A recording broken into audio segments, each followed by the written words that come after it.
هاي القطعة اللي راح تشوفها مستحيل تشوف منها اثنين في الكرة الأرضية والعالم كلياته. صاحب هذه القطعة عنده كمية صبر رهيبة بصناعة هذه المجسم أو السفينة.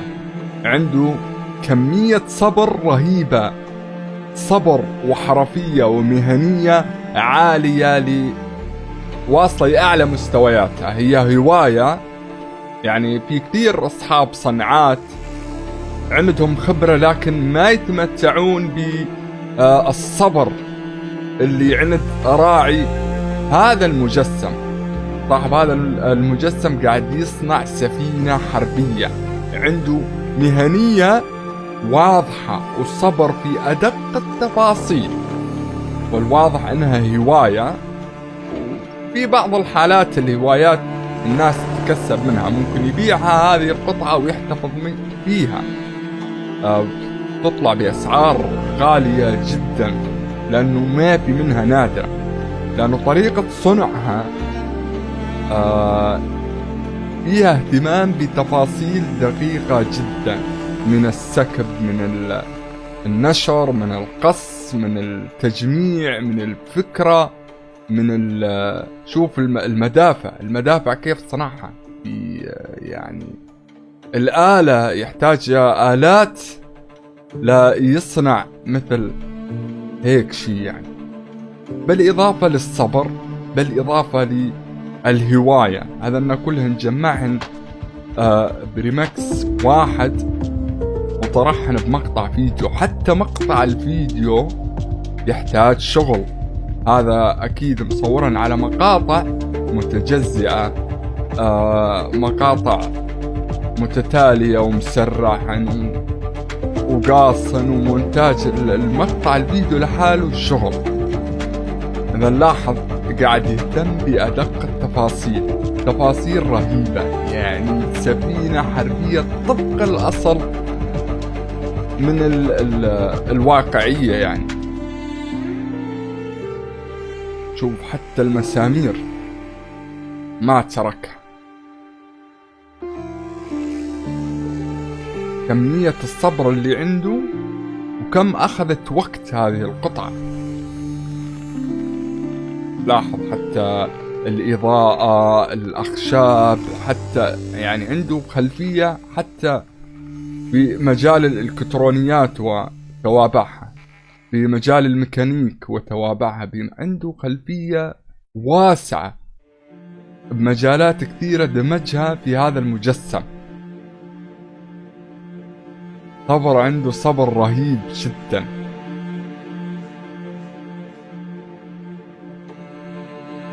حتى السلاسل ما ترك. هذه قوارب النجاة، سبحان الله.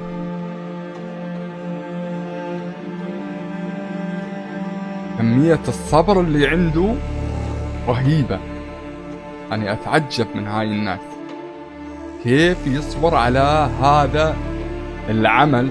هو عمل فني رهيب، يعني ترفع له القبعة على هذا العمل، لكن معقولة في ناس تصبر إلى هذا الحد؟ يعني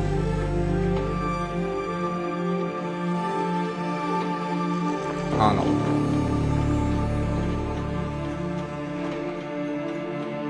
شوف الترتيب، الخيوط الأشرع، راح يطلع معانا الشكل بالنهاية مبهر، شكل مبهر جدا.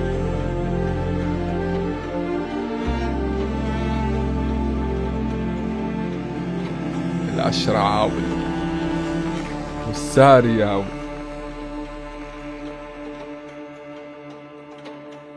يعني وصل لمرحلة من الفن خطت الحدود. شوف التفاصيل اللي موجودة فيها رهيبة جدا. بدأ آخر مرحلة هي مرحلة الصبغ والألوان. شوف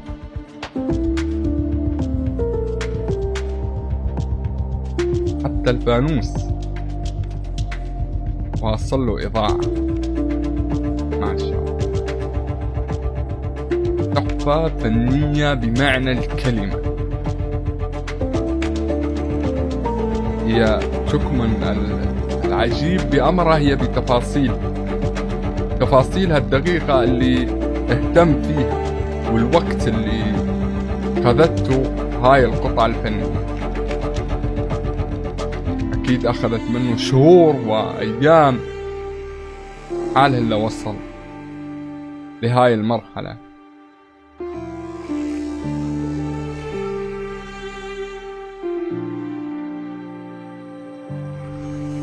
يستحق 10/10 على هذا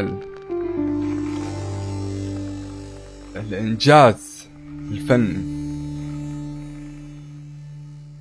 هذه لازم تحطها بمتحف، ما لازم تنزلها على المية، لازم تحطها في متحف. حتى حتسوالها تحكم ريموت كنترول. قمة في الحرفية والمهنية. شوف يعني حتى الغاز